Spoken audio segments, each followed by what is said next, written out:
1. 선사 문화와 고대 국가의 형성. 1. 선사 문화와 고조선. 역사에는 두 가지 의미가 있습니다. 첫 번째는 과거에 일어난 사실 그 자체를 의미하는 객관적 역사의 의미를 담은 사실로서의 역사입니다. 두 번째는 기록자의 관점과 해석이 담기는 주관적 역사의 의미를 담은 기록으로서의 역사입니다.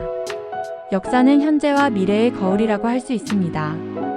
역사를 공부하면 역사적 사고력과 비판력을 기를 수 있습니다. 그러면서 자연스럽게 나와 우리를 이해하고 서로 소통, 배려하고 존중하는 자세를 기를 수 있습니다. 슈톨퍼스타인은 독일어로 걸림돌이라는 뜻으로 유대인들을 잊지 않기 위해 새겨둔 것입니다. 평화의 소녀상은 일본군이 안부를 상징하는 기념물로 서울의 일본 대사관을 바라보는 위치에 처음 세웠습니다. 구석기 시대는 약 70만 년 전에 시작되었고 사냥과 채집 활동을 하였습니다.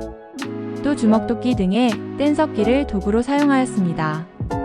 그리고 동굴, 바위, 그늘, 막집 등에 거주하였고 무리지어 이동 생활을 했습니다. 신석기 시대는 약 1만 년 전에 시작되었습니다. 농경과 목축이 시작되었는데 이를 신석기 혁명이라고 합니다. 도구로는 간석기를 사용하였고 빗살무늬 토기가 사용되었습니다. 또 가락바퀴와 뼈바늘로 옷을 만들어 입었습니다.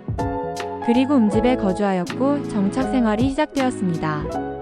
기원전 2000년경에서 기원전 1500년경 만주에 청동기가 보급되어 점차 한반도까지 전해졌습니다.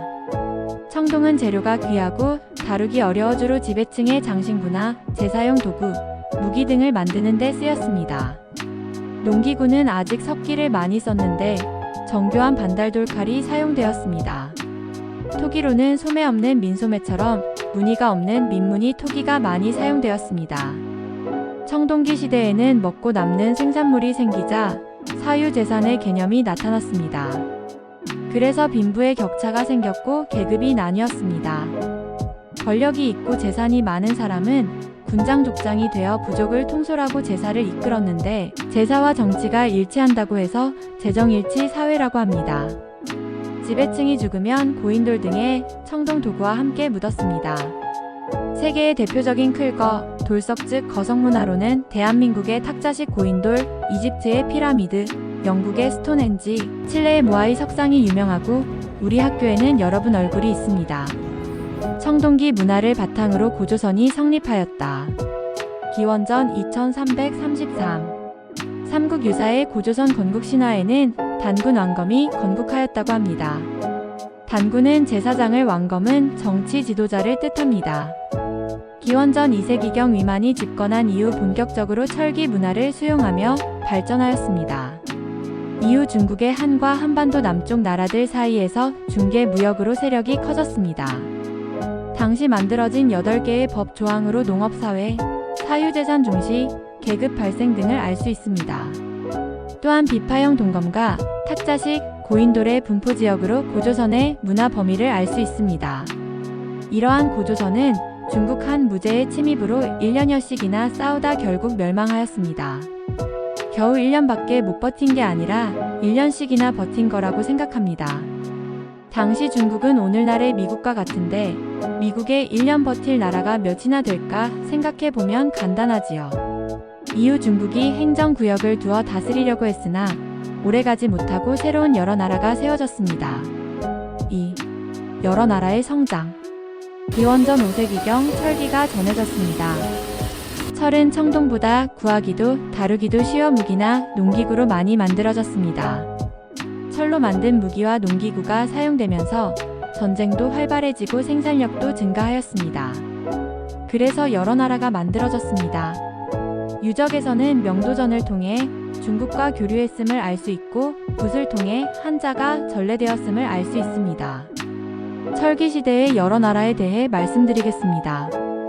부여는 왕권이 미약하였고 밭농사와 목축을 하였습니다.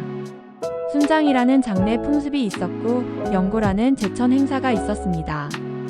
후에 고구려에 통합되었습니다.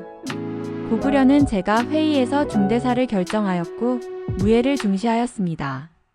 서옥제라는 대릴 사위제가 있었고 동맹의 제천 행사가 있었습니다. 옥저와 동에는 왕이 없고 읍군 삼로의 군장이 다스렸습니다. 옥저에는 민며느리제가 있었습니다. 동해는 단궁, 과마, 반어피가 특산물로 유명하였고 조궤온과 책화의 풍습이 있었으며 무천이라는 제천 행사가 있었습니다. 옥저와 동해는 고구려에 통합되었습니다. 마한, 변한, 진안의 삼한은 신지와 읍차로 불린 군장이 통치하였고 목지국의 군장이 삼한을 대표하였습니다. 농업이 발달하였고 변안에서는 철을 생산하고 수출하였습니다. 또한 천군과 소도의 존재로 재정 분리 사회였음을 알 수 있습니다. 5월과 10월에 제천 행사를 했습니다. 마한은 백제로, 변안은 가야로, 진안은 사루국을 거쳐 신라로 발전하였습니다.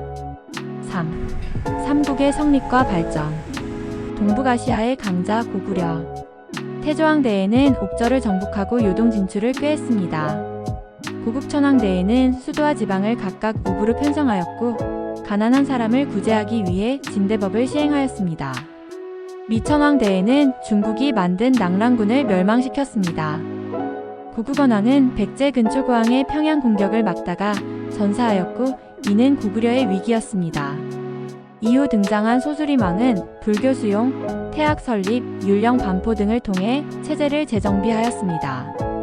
광개토 대왕은 백제를 공격하여 한강 이북을 차지하였고 신라에 침입한 외를 격퇴하고 거란, 후연을 격파하였으며 영락이라는 연호를 사용하였습니다. 이로써 고구려는 동아시아의 강대국이 되었습니다. 장수왕은 19살 즉위하여 79년을 재위하였고 97세에 승하하였습니다. 평양으로 천도하여 남쪽으로 진출하는 정책을 추진하였고 이는 백제와 신라가 낮에 동맹을 체결하는 계기가 되었습니다. 그리고 백제를 공격하여 한성을 함락하였는데 한반도 중부 지역까지 영토 확장한 내용은 충주 고구려비에 적혀 있습니다. 찬란한 문화를 품은 원조 한류 백제. 백제는 한강 유역에 있는 마한의 소국에서 출발하였는데 서울 석촌동 무덤 양식이 고구려와 같아 백제 건국 세력이 고구려와 같은 계통이라는 뜻으로 해석할 수 있습니다. 고이왕은 관리의 등급 즉 관등과 관리의 복장 색깔 즉 관복을 정비하였습니다. 근초고왕대에는 고구려를 공격해서 고국언왕을 전사시켰고 중국 외와 교류하였습니다. 이 무렵 칠지도를 통해 백제와 외의 사이가 긴밀했음을 알 수 있습니다. 침류왕대에는 불교를 수용하였습니다. 그러나 광개토 대왕과 장수왕의 공격으로 한강 유역을 빼앗겼고 수도를 웅진으로 옮기는 등 위기를 겪었습니다. 무령왕대에는 지방에 22담로를 설치하였고 중국과 교류하였습니다. 화려한 무령왕릉이 이를 대변합니다. 성왕대에는 사비로 천도하였고 남부여로 국호를 잠깐 바꾸었습니다. 또한 신라진흥왕과 연합하여 한강 유역을 일시에 회복하였습니다. 그러나 진흥왕의 기습 공격으로 한강 유역을 다시 상실하였습니다. 이후 성왕은 신라를 공격했지만 관산성에서 전사하였습니다. 열받아도 멘탈 관리했어야 하는데 버티고 버텨 끝내 이긴 천년왕국 신라. 신라는 경상도 진안의 소국 중 사로국에서 출발하였습니다. 내물왕대에는 김씨가 왕위를 독점하였고 마립간 칭호를 사용하였으며 광개토 대왕의 도움으로 왜군 격퇴하였습니다. 이는 호명 그릇을 통해 알 수 있습니다. 물지왕대에는 백제와 낮에 동맹을 맺었습니다. 지증왕대에는 국호를 신라로 바꾸었고 왕 칭호를 사용하였으며 우경이라고 소를 이용한 경작을 장려하였고 우상국을 복속하였습니다. 법흥왕대에는 율령을 반포하였고 상대 등 설치하여 화백회의를 주관케 하였으며 불교를 공인하고 금강가야를 정복하였고 건원연호를 사용하였습니다. 진흥왕대에는 기막힌 전략 또는 비겁한 배신이라고 볼 수 있는 한강 유역을 점령하였고 대가야를 정복하였고 정복한 지역에 순수비를 건립하였습니다. 또한 화랑도로 인재를 양성하였고 황룡사를 건립하였습니다. 철의 왕국으로 가야해. 가야는 경상도 신라 아래 낙동강 유역의 변안에서 성장하였습니다. 금광가야는 초기 김해에서 가야 연맹을 주도하였고 철기 문화가 발달하였습니다. 이후 고구려가 신라에 침입한 외를 물리치는 과정에서 금광가야가 타격을 입었습니다. 대가야는 후기 고령에서 가야 연맹을 주도하였고 철기 문화가 발달하였습니다. 금광가야는 법흥왕 때 대가야는 진흥왕 때 결국 역사 속으로 사라지고 말았습니다. 가야는 수레 모양 토기와 판가봇 등이 유명합니다. 4. 삼국의 문화와 대외 교류. 고대 국가의 대표적인 문화유산을 알아봅시다.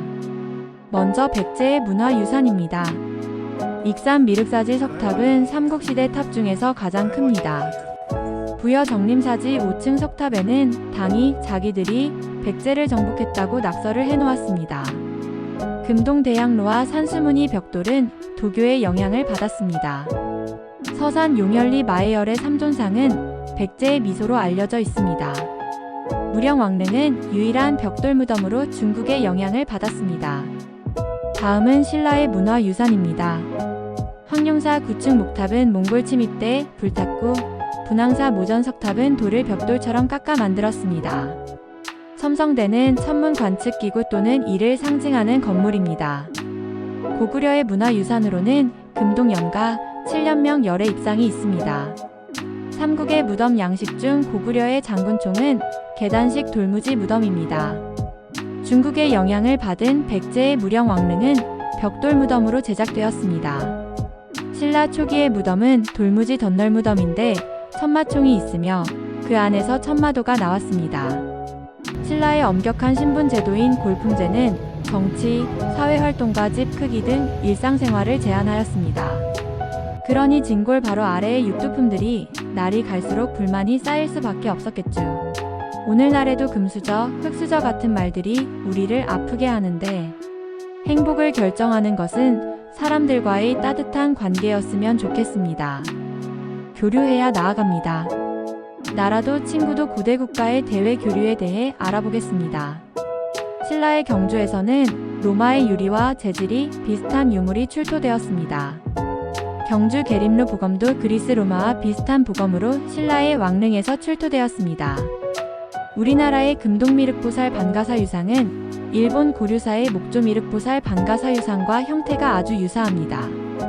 가야의 토기는 일본의 세키 토기에 영향을 주었습니다.